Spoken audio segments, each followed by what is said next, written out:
أتدري ما الاستغفار؟ السلام عليكم أخوتي وأخواتي متابعي قناة معرفة الصواب. قال سيدنا الإمام علي بن أبي طالب عليه السلام لقائل قال بحضرته: أستغفر الله.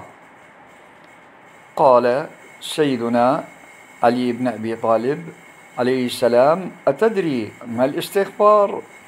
إن الاستغفار درجة العليين، وهو اسم واقع على 6 معان: أولها الندم على ما مضى، والثاني العزم على ترك العود إليه أبدا، والثالث أن تؤدي إلى المخلوقين حقوقهم حتى تلقى الله عز وجل أملس ليس عليك تبعا، والرابع أن تعمد إلى كل فريضة عليك ضيعتها فتؤدي حقها، والخامس أن تعمد إلى اللحم الذي نبت على السحت، أي المال من كسب حرام، فتذيب بالأحزان حتى يلصق الجلد بالعظم وينشأ بينهما لحم جديد.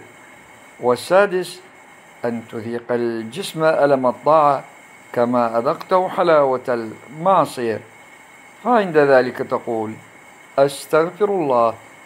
أخوتي وأخواتي، أستغفر الله لي ولكم، والسلام عليكم ورحمة الله وبركاته.